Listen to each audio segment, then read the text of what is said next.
Hello students, हम discuss कर रहे थे इलेक्ट्रोस्टैटिक्स। इसका एक लेक्चर हम ले चुके थे और फर्स्ट लेक्चर में हमने देखा था चार्ज क्या होता है और चार्ज के मेथड्स देखे थे, प्रॉपर्टीज़ ऑफ चार्जेस देखे थे।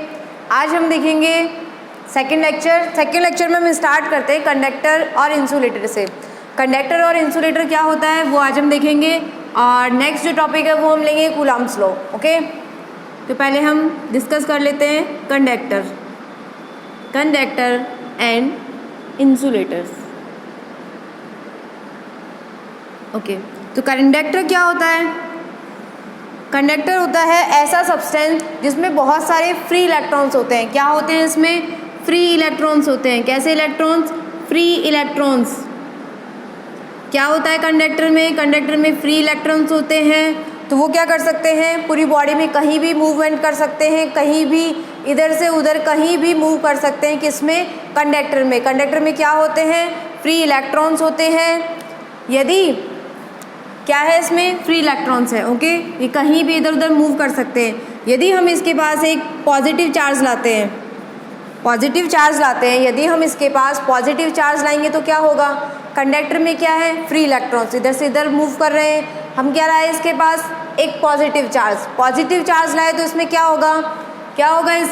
इसमें जो नेगेटिव चार्ज है वो क्या होगा? अट्रैक्ट होगा। क्या होगा? नेगेटिव चार्ज अट्रैक्ट होके कहाँ आ जाएगा? पॉजिटिव चार्ज की तरफ। ये पॉजिटिव चार्ज हम इस फ्री इलेक्ट्रॉन्स में लेके आए, इस सब्सटेंट में लेके आए, तो क्या होगा? इस सब्सटेंट का क्या होगा? इसके जो नेगेटिव चार्ज है वो इस पॉजिटिव चार्ज इसके नेगेटिव को क्या कर लेगा? अट्रैक्ट कर लेगा। क्या कर लेगा? अट्रैक्ट कर लेगा। और जो पॉजिटिव चार्ज होगा उसको क्या करेगा? रिपल करेगा। तो इस साइड क्या आ जाएगा? Positive charge. कैसा चार्ज आ जाएगा? Positive charge.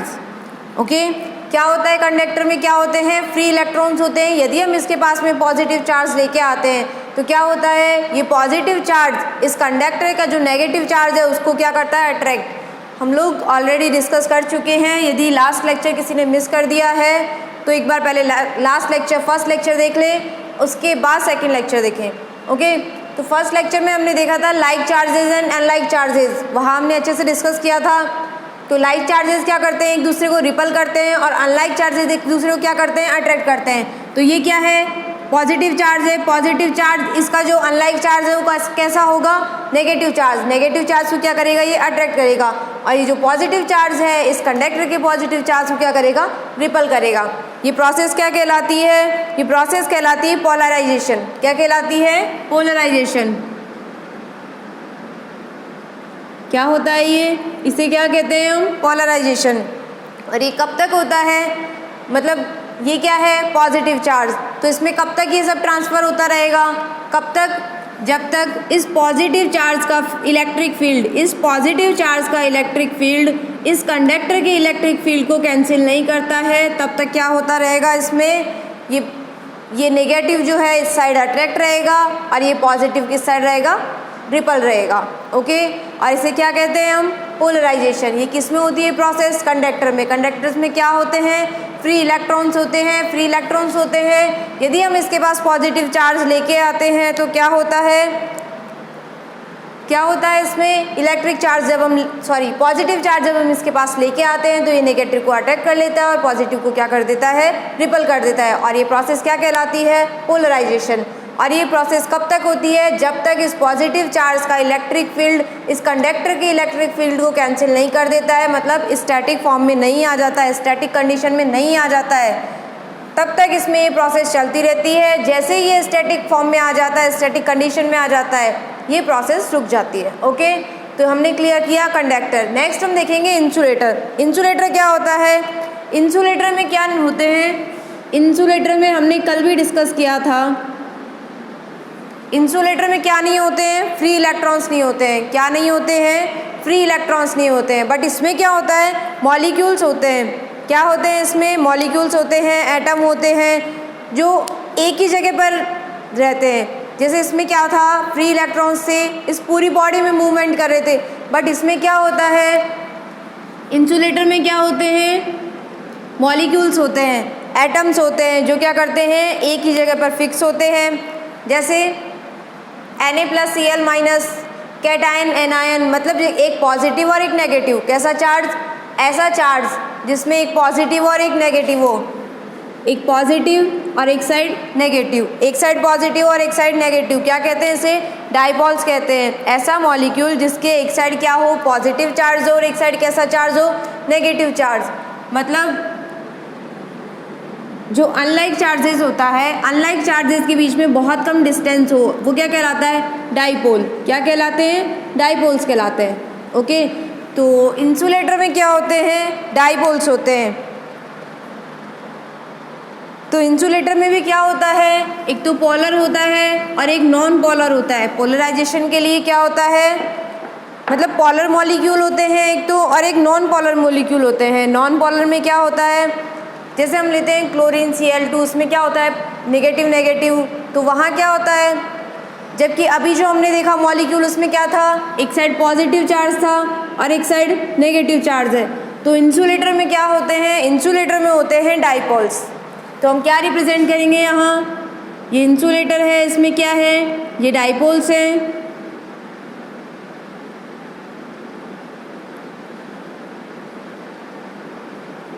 ओके, तो इसमें क्या है? ये सब डाइपोल्स। एक साइड क्या है? प्लस, एक side minus, plus minus, plus minus, plus minus, plus minus, plus minus.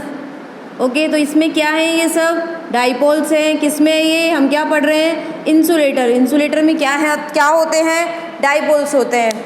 यदि हम इसके पास एक पॉजिटिव चार्ज लेके आते हैं, क्या होता है इसमें? डाइपोल्स में क्या होता है? डाइपोल्स का मीनिंग होता है एक साइड पॉजिटिव और एक साइड नेगेटिव। डाइपोल्स मीन्स एक साइड नेगेटिव, मतलब दो चार्जेस। डाइपोल का मीनिंग क्या था? दो चार्जेस, एक साइड पॉजिटिव एंड एक साइड नेगेटिव। तो वो क्या होता है? डाइपोल। ओके, इलेक्ट्रिक डाइपोल में क्या होता है? एक साइड पॉजिटिव और एक साइड नेगेटिव। यहाँ क्या थे? फ्री इलेक्ट्रॉन्स थे। इंसुलेटर में क्या होगा? इंसुलेटर में क्या होंगे? डाइपोल्स। ओके, हम कंडक्टर और इंसुलेटर दोनों क्लियर कर रहे हैं। कंडक्टर में क्या होते हैं? Free electrons. इंसुलेटर में क्या होते हैं? डाइपोल्स। अब यदि हम इसमें पोलराइजेशन करवाते हैं, किसमें? इंसुलेटर में। इंसुलेटर में जब हम पोलराइजेशन करवाते हैं तब क्या होगा? यहाँ क्या था? फ्री इलेक्ट्रॉन्स थे। तो क्या हो रहा था? फ्री इलेक्ट्रॉन्स थे, तो ये क्या कर रहा था? अट्रैक्ट कर रहा था। और यहाँ क्या होगा? इंसुलेटर में क्या है? डाइपोल्स। इंसुलेटर में जब डाइपोल्स हैं तब हम इसके पास पॉजिटिव चार्ज लेके आते हैं, तो क्या प्रोसेस होगी? क्या होगा इसमें? इस डाइपोल का जो नेगेटिव चार्ज है, क्या होगा इसमें? जब हम इस पॉजिटिव चार्ज को इस डाइपोल के पास में, इस इंसुलेटर के पास में लेके आते हैं, कनेक्ट करवाते हैं, तो क्या होगा इसमें? इसमें जो प्रोसेस होगी वो ये होगा, इस डाइपोल के जो भी नेगेटिव चार्जेस हैं वो इसकी तरफ अट्रैक्ट हो जाएगा। क्या हो जाएगा यहाँ? ये हमने लिया इंसुलेटर, तो ये जो डाइपोल्स है वो कुछ इस टाइप से हो जाएंगे।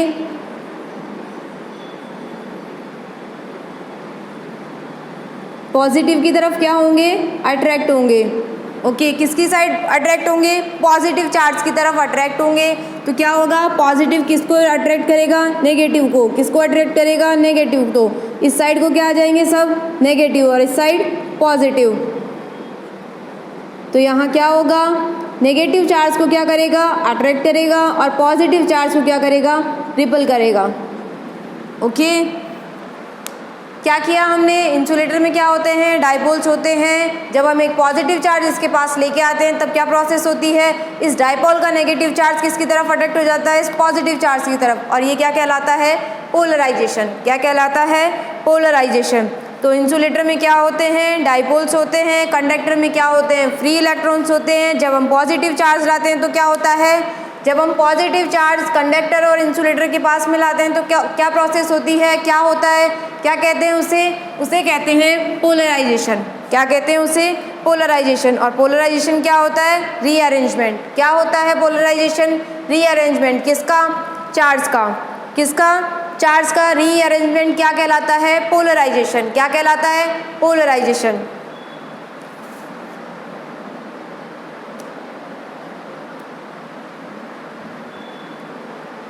नेक्स्ट हम स्टार्ट करते हैं कूलाम्स लॉ। कंडक्टर और इंसुलेटर हम लोग देख चुके हैं। कंडक्टर में फ्री इलेक्ट्रॉन्स होते हैं, और जब हम पॉजिटिव चार्ज लेके आते हैं तो क्या होता है? पोलराइजेशन होता है। कंडक्टर में ये प्रोसेस कब तक होती है? जब तक इस पॉजिटिव चार्ज का इलेक्ट्रिक फील्ड इस कंडक्टर के इलेक्ट्रिक फील्ड को कैंसिल नहीं कर देता है, स्टैटिक फॉर्म में नहीं आ जाता है, तब तक क्या होता है, इसमें पोलराइजेशन होता है। और इंसुलेटर में क्या होते हैं, डाइपोल्स होते हैं। जब हम पॉजिटिव चार्ज लेके आते हैं इसके पास तो क्या होता है, पोलराइजेशन होता है। इस डाइपोल का जो नेगेटिव है, इस डाइपोल का जो नेगेटिव चार्ज है वो किसको अट्रैक्ट, कौन अट्रैक्ट कर लेता है उसको, पॉजिटिव चार्ज। ओके, आप सभी के माइंड में होगा जब ये पॉजिटिव और नेगेटिव है तो क्या करेंगे, एक दूसरे को अट्रैक्ट करेंगे। ये पॉजिटिव और ये नेगेटिव दोनों अनलाइक चार्जेस है, तो ये एक दूसरे को क्या करेंगे, अट्रैक्ट करेंगे। बट ये वाला चार्ज ज़्यादा है, इसलिए क्या होगा, जब ये चार्ज ज़्यादा है तो क्या होगा, इसमें अट्रैक्शन फोर्स ज़्यादा होगा। अट्रैक्शन फोर्स कहाँ ज़्यादा होगा, जहाँ चार्ज ज़्यादा है। जैसे ये एक डाइपोल है, ये माइनस है एंड ये पॉजिटिव और ये नेगेटिव। एक डाइपोल लिया हमने, नेगेटिव और पॉजिटिव चार्ज है इस पर, बट एक जो हमने पॉजिटिव चार्ज लिया वो क्या है, इसके चार्ज से ज़्यादा है, इसका पॉजिटिव चार्ज से इसका पॉजिटिव चार्ज ज़्यादा है। तो ये जो माइनस वाला जो नेगेटिव चार्ज है वो किसकी तरफ अट्रैक्ट होगा, नेगेटिव चार्ज होगा इसकी तरफ अट्रैक्ट, क्योंकि इसका जो पॉजिटिव चार्ज है किसका ज़्यादा है, इस वाले का, डाइपोल का क्या है, कम। ओके, आगे कूलम्ब लॉ में यूज़ होगा।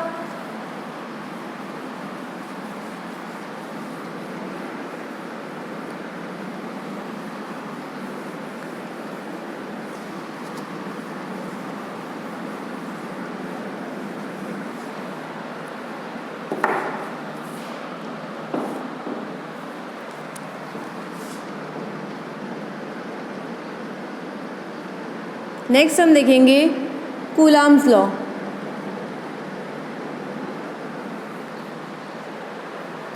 कूलम्ब्स लॉज में क्या होते हैं, दो चार्जेस होते हैं। ये चार्ज लिया हमने Q1 एंड ये चार्ज लिया हमने Q2।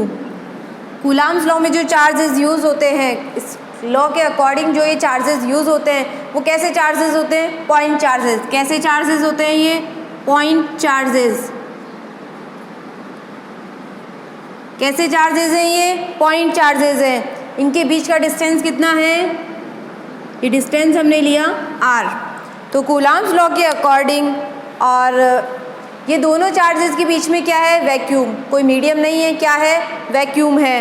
तो किसी लार्ज बॉडी पे ये अप्लाई नहीं होता है, कहाँ एप्लीकेबल होता है, ओनली पॉइंट चार्जेस पे। कहाँ एप्लीकेबल होता है, केवल पॉइंट चार्जेस के लिए कूलम्ब्स लॉ एप्लीकेबल होता है, किसी लार्ज बॉडी के लिए अप्लाई नहीं होगा। यहाँ किस पे अप्लाई होगा, केवल पॉइंट चार्जेस पे। ओके, तो दो चार्जेस के जो मैग्नीट्यूड का जो प्रोडक्ट होता है, दो चार्जेस Q1 और Q2, इन दोनों चार्जेस के मैग्नीट्यूड का जो प्रोडक्ट है उसके इन्वर्सली प्रोपोर्शनल होता है क्या, फोर्स। किसके इन्वर्सली प्रोपोर्शनल होता है, दो चार्जेस के मैग्नीट्यूड का जो प्रोडक्ट होता है उसके डायरेक्टली प्रोपोर्शनल क्या होता है, फोर्स। कौन सा फोर्स है ये, इलेक्ट्रोस्टैटिक फोर्स। कौन सा फोर्स है, इलेक्ट्रोस्टैटिक फोर्स। किससे रिप्रेजेंट किया हमने, Fe से। और किसके इन्वर्सली प्रोपोर्शनल होता है, डिस्टेंस का स्क्वायर। डिस्टेंस के स्क्वायर के क्या होता है, इन्वर्सली प्रोपोर्शनल होता है। ओके, दो चार्जेस के मैग्नीट्यूड के प्रोडक्ट पे ये डायरेक्टली प्रोपोर्शनल होता है, दो चार्जेस के मैग्नीट्यूड के प्रोडक्ट पर ये डायरेक्टली प्रोपोर्शनल होता है। और स्क्वायर ऑफ डिस्टेंस के क्या होता है, ये इन्वर्सली प्रोपोर्शनल होता है। क्या होता है, इन्वर्सली प्रोपोर्शनल।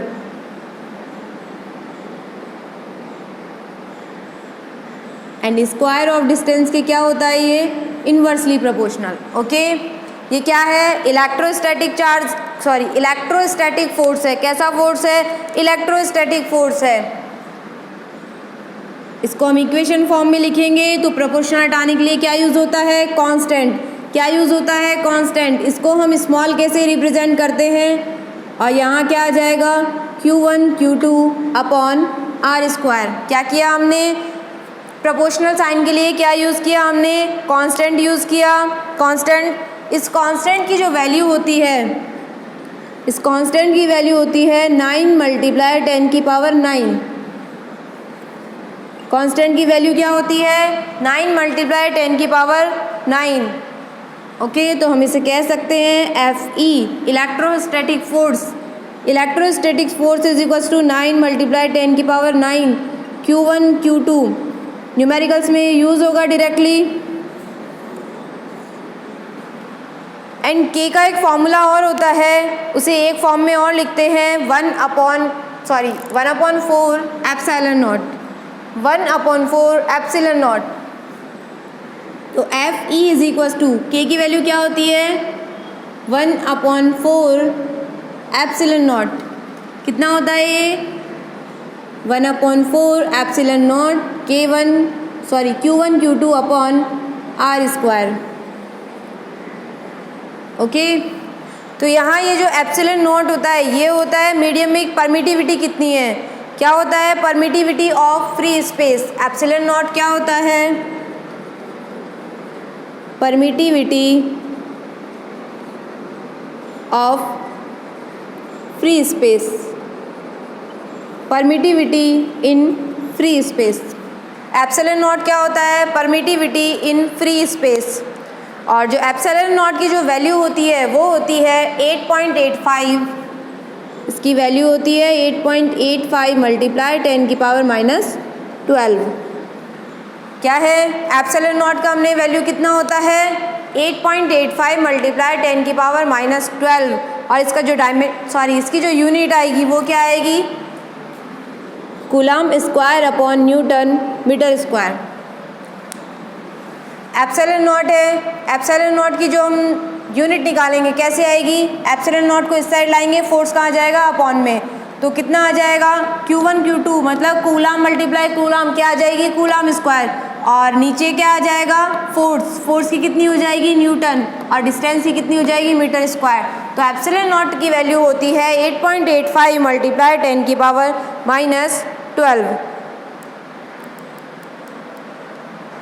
क्या होता है ये इलेक्ट्रोस्टैटिक फोर्स। कैसा फोर्स होता है इलेक्ट्रोस्टैटिक फोर्स होता है जो किसके प्रोपोर्शनल होता है दो चार्जेस के मैग्नीट्यूड के प्रोडक्ट के डायरेक्टली प्रोपोर्शनल होता है, और डिस्टेंस के क्या होता है इनवर्सली प्रोपोर्शनल होता है। तो कूलम्ब्स लॉ से कंफर्म होता है कि जो दो पॉइंट चार्जेस होते हैं, तो जो पॉइंट चार्जेस होते हैं उसमें जो भी फोर्स है वो किस किस पे डिपेंड करता है, एक तो डिपेंड करता है वो चार्जेस पर, product of magnitude of charges, मतलब चार्जेस के जो मैग्नीट्यूड है उस पे किस डिपेंड करता है मैग्नीट्यूड के प्रोडक्ट पे डिपेंड करता है। दूसरा डिपेंड करता है वो डिस्टेंस पे डिपेंड करता है, और थर्ड वो किस पे डिपेंड करता है मीडियम, इंटरवेनिंग मीडियम किस पर डिपेंड करता है, मीडियम कैसा है इंटरवेनिंग मीडियम।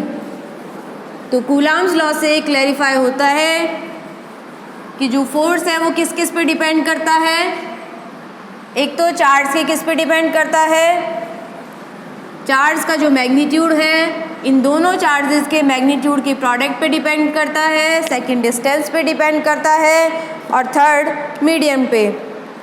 तो इलेक्ट्रोस्टैटिक फील्ड, इलेक्ट्रोस्टैटिक फोर्स किस पे डिपेंड करता है, डिपेंड्स ऑन, फर्स्ट क्या आ जाएगा, फर्स्ट आ जाएगा मैग्नीट्यूड ऑफ चार्ज, किस पे magnitude of charge, magnitude of charge. Second क्या आ जाएगा डिस्टेंस, क्या आ जाएगा डिस्टेंस, किस पे डिपेंड करता है उन दोनों चार्जेस के बीच में डिस्टेंस कितनी है, तो क्या आ जाएगा distance between charges. And third क्या आ जाएगा, थर्ड हमने देखा थर्ड पॉइंट था मीडियम।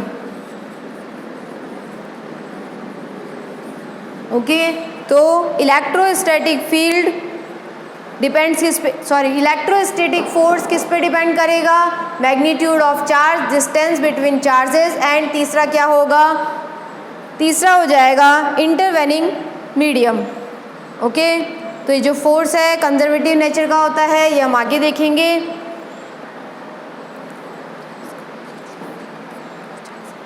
नेक्स्ट कंडीशन देखेंगे हम,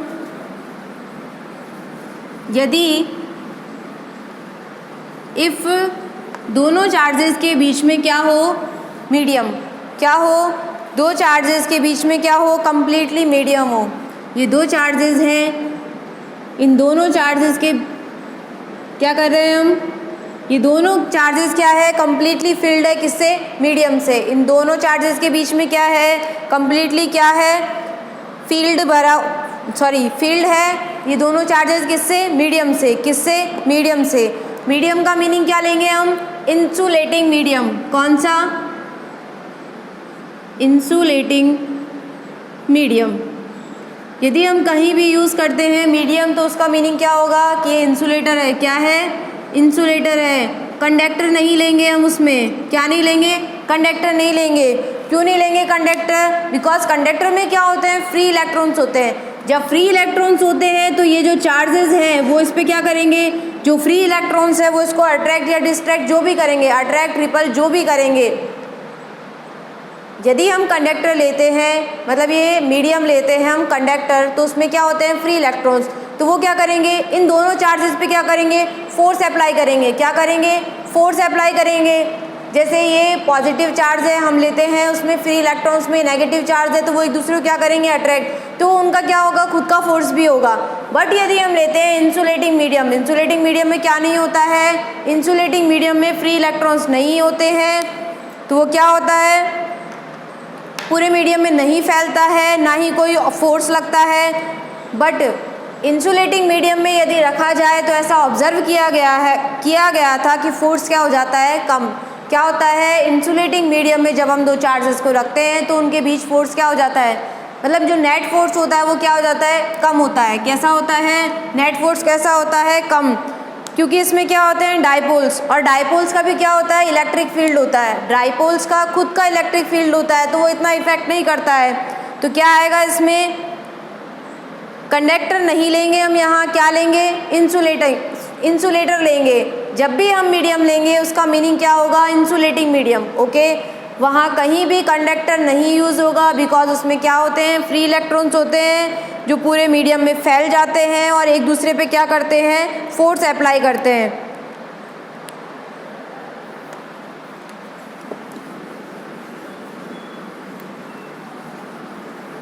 okay, when medium is completely field.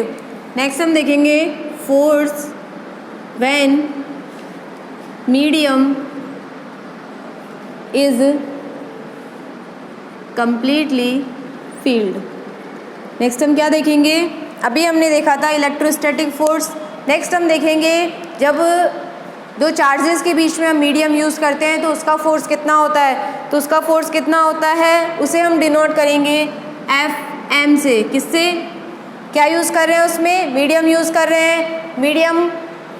Medium force कितना हो जाएगा, ये force 1/4 pi epsilon Q1 Q2 R square. क्या लिया इसमें, 1/4 epsilon Q1 Q2 upon R square. क्योंकि हर एक मीडियम की क्या होती है, अलग अलग परमिटिविटी होती है। परमिटिविटी क्या होता है, परमिटिविटी होता है, जैसे एक तो लेते हैं हम हाईवे और एक लेते हैं हम छोटी गलियाँ, तो उनमें हमारी स्पीड और वो सब चीज़ें मैटर करती है। तो वही क्या होता है, वैसे ही क्या होती है, हर एक मीडियम की क्या होती है, अलग अलग परमिटिविटी होती है। तो परमिटिविटी को किससे डिफाइन किया जाता है, एप्सिलॉन से। तो ये क्या हो जाएगा, when medium is completely field, तो ये फोर्स आ जाएगा। ओके, लास्ट हमने देखा था इलेक्ट्रोस्टैटिक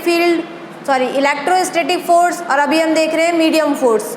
ओके, तो मतलब जब हम किसी दो चार्जेस के बीच में डाई इलेक्ट्रिक फील्ड लेते हैं, जब हम दो चार्जेस के बीच में, ये दो चार्जेस हैं, इसके बीच में हमने डाई इलेक्ट्रिक फील्ड अप्लाई किया। क्या किया हमने, इन दोनों के बीच में डाई इलेक्ट्रिक फील्ड रखा, तो क्या होगा, इनका फोर्स चेंज होगा या नहीं होगा। एक क्वेश्चन है, यदि इन दो चार्जेस के बीच में हम डायरेक्ट डाई इलेक्ट्रिक फील्ड रखते हैं, इन दो चार्जेस के बीच में जब हम डाई इलेक्ट्रिक फील्ड होते हैं, तो क्या इनका फोर्स चेंज होगा या क्या होगा, फोर्स एज इट इज रहेगा, चेंज होगा, क्या होगा। तो आंसर ये होगा, इसका नेट फोर्स क्या होगा, चेंज होगा। क्या होगा, नेट फोर्स चेंज होगा। कौन सा फोर्स चेंज होगा, नेट फोर्स चेंज होगा। बट इस डाई इलेक्ट्रिक फील्ड के कारण इस पॉजिटिव चार्ज पे लगने वाला फील्ड फोर्स क्या नहीं होगा, चेंज नहीं होगा।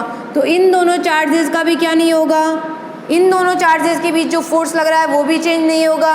और यदि हम इस डाई इलेक्ट्रिक फील्ड को इसमें लाते हैं तो इसकी वजह से इस पॉजिटिव चार्ज पे कोई भी चेंजेस नहीं होगा, कोई फोर्स चेंज नहीं होगा, एज इट इज़ रहेगा। बट जो नेट फोर्स है, जब हम इस डाई इलेक्ट्रिक फील्ड को इन दोनों के बीच लाते हैं तो जो नेट फोर्स आएगा वो कैसा होगा, चेंज होगा। ओके, तो एक चीज़ ये आपको ध्यान रखनी है। नेक्स्ट हम देखेंगे ratio of force in vacuum to force in medium. अभी हमने मीडियम, फोर्स इन मीडियम देखा, फोर्स इन वैक्यूम देखा था इससे पहले, जो हमने इलेक्ट्रोस्टैटिक फोर्स निकाला था तो वो किस में था, जब दो चार्जेस के बीच में वैक्यूम होता है उसका फॉर्मूला देखा था। नेक्स्ट हमने देखा जब दो चार्जेस के बीच में मीडियम होता है उसका फॉर्मूला। तो अभी हम देखेंगे द रेशो, दोनों फॉर्मूले हम लोग डिस्कस कर चुके हैं। अभी हम देखेंगे इलेक्ट्रोस्टैटिक फोर्स, मतलब जो कांस्टेंट आएगा दोनों के रेशो से, किस किस का ratio, the ratio of force in vacuum, the ratio of force in vacuum to force in medium, force in medium. तो इन दोनों का जो रेशो आएगा वो क्या होगा, किस किस का ratio, force in vacuum upon क्या आएगा, फोर्स इन मीडियम। तो वो क्या कहलाता है, डाई इलेक्ट्रिक कांस्टेंट ऑफ, क्या होता है, dielectric constant of medium. वो क्या होता है, डाई इलेक्ट्रिक कांस्टेंट होता है। क्या होता है, डाई इलेक्ट्रिक कांस्टेंट को हम रिप्रेजेंट करते हैं के से। तो अभी हमने जो लास्ट हमने कांस्टेंट लिया था वो हमने स्मॉल के से रिप्रेजेंट किया था। डाई इलेक्ट्रिक कांस्टेंट को हम किससे रिप्रेजेंट कर रहे हैं, कैपिटल के से। ओके, तो क्या आ जाएगा, किस किस का रेशो, फोर्स इन वैक्यूम, किसका रेशो, फोर्स इन वैक्यूम, तो उसको हमने रिप्रेजेंट किया था एफ ई से, अपॉन क्या आ जाएगा, medium force, medium force, force in medium. तो क्या आ जाएगा, F V upon F M. यहाँ हमने क्या किया, वैक्यूम, फोर्स इन वैक्यूम से रिप्रेजेंट कर दिया एफ वी को, और फोर्स इन मीडियम को रिप्रेजेंट कर दिया एफ एम से। तो इन दोनों का जो रेशो होता है वो किसको रिप्रेजेंट करता है, डाई इलेक्ट्रिक कांस्टेंट को। किसको रिप्रेजेंट करता है, डाई इलेक्ट्रिक कांस्टेंट को। Therefore F M is equals to क्या आ जाएगा, एफ वी अपॉन के। क्या आ जाएगा, F M upon, sorry, F M is equals to F V upon K. क्या आ जाएगा, F M is equals to F V upon K. तो इस फॉर्मूले से हमें क्या पता चलता है, ये फॉर्मूला किस लिए यूज़ होता है, ये फॉर्मूला यदि हमने वैक्यूम को रिप्लेस कर दें, यदि हम दो चार्जेस के बीच में वैक्यूम को रिप्लेस करके क्या लगा दें हम, मीडियम, क्या फिट कर दें उसमें, मीडियम, तो फोर्स कितने टाइम कम हो जाएगा। ओके, क्या निकालने के लिए ये फॉर्मूला यूज़ होता है, यदि हम दो चार्जेस के बीच में वैक्यूम को हटाकर मीडियम लगा दें तो उस मीडियम में ये फोर्स जो है वो कितना कम हो जाएगा, वो चेक करने के लिए क्या यूज़ करते हैं हम, ये फॉर्मूला। यदि हम कहें कि फोर्स हाफ टाइम्स कम हुआ है, कितना, फोर्स हाफ टाइम्स कम हुआ है, तो डाई इलेक्ट्रिक कांस्टेंट कितना हो जाएगा, 2। कितना हो जाएगा, 2। यदि हम कहें फोर्स हाफ टाइम कम हुआ है तो डाई इलेक्ट्रिक कांस्टेंट कितना आ जाएगा, 2। यदि फोर्स 3 टाइम्स कम हुआ है तो डाई इलेक्ट्रिक कांस्टेंट कितना आएगा, 3। कितना आएगा डाई इलेक्ट्रिक कांस्टेंट, 3। यदि फोर्स हम कहें 4 टाइम्स कम हुआ है तो डाई इलेक्ट्रिक कांस्टेंट कितना आ जाएगा, 4। तो हम कह सकते हैं कि जब हम दो चार्जेस के बीच से वैक्यूम को हटा के, दो चार्जेस के बीच से वैक्यूम को हटाकर हम क्या फिट करें उसमें, किससे रिप्लेस कर दे उसको, मीडियम से। किससे रिप्लेस कर दे, मीडियम से, तो फोर्स कितने टाइम कम हो जाएगा, उसके लिए हम कौन सा फॉर्मूला यूज़ करेंगे, F M is equal to F V upon K. Okay, तो नेक्स्ट हमारा जो प्रोसेस होगा वो हम क्या करेंगे, फॉर्मूला एफ एम और एफ वी की वैल्यू पुट कर देंगे। अभी हमने जो लास्ट फॉर्मूले देखे थे, एफ एम का फॉर्मूला था 1/4 pi epsilon Q1 Q2 upon R square. कितना था, 1/4 pi epsilon Q1 Q2 upon R square equal F V का फॉर्मूला कितना था 1/4 pi epsilon naught Q1 Q2 upon R square और डिनोमिनेटर में कितना आ जाएगा as it is capital K. Okay, तो यहाँ कितना आ जाएगा Q1 से Q1 कैंसिल हो जाएगा, Q2 से Q2 कैंसिल हो जाएगा, 4 से 4 कैंसिल, पाई से पाई कैंसिल हो जाएगा, आर स्क्वायर से आर स्क्वायर कैंसिल हो जाएगा। क्या बचेगा यहाँ, ये जो डिनोमिनेटर में के है क्रॉस मल्टीप्लाई होकर कहाँ आ जाएगा इस साइड, और ये जो एप्सिलॉन है वो कहाँ चला जाएगा ऊपर। तो कितना आ जाएगा इसमें एप्सिलॉन अपॉन एप्सिलॉन नॉट, कितना आ जाएगा, ये जो डाइलेक्ट्रिक कांस्टेंट है वो कितना आ जाएगा एप्सिलॉन अपॉन एप्सिलॉन नॉट। तो ये क्या है the ratio of permittivity of medium upon vacuum, the ratio of permittivity of medium upon vacuum. Epsilon किसका था मीडियम का, एप्सिलॉन नॉट किसका था वैक्यूम का था। तो ये किसका रेशियो आ गया permittivity of medium upon vacuum. तो ये क्या है द रेशियो ऑफ परमिटिविटी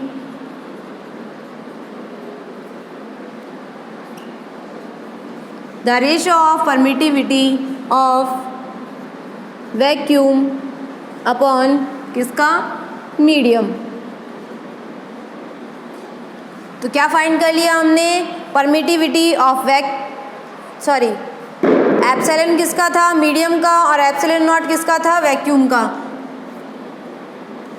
तो यहाँ क्या आ जाएगा मीडियम अपॉन वैक्यूम, कितना आएगा मीडियम अपॉन वैक्यूम। तो हमने क्या फाइंड कर लिया, हमने फाइंड किया डाइलेक्ट्रिक कांस्टेंट, वो किसकी फॉर्म में आया, क्या है ये dielectric constant the ratio of permittivity of medium upon vacuum. Medium के लिए क्या यूज़ हुआ था एप्सिलॉन और वैक्यूम के लिए एप्सिलॉन नॉट। ओके, आज का लेक्चर हम यहीं पर एंड करते हैं। Thank you so much.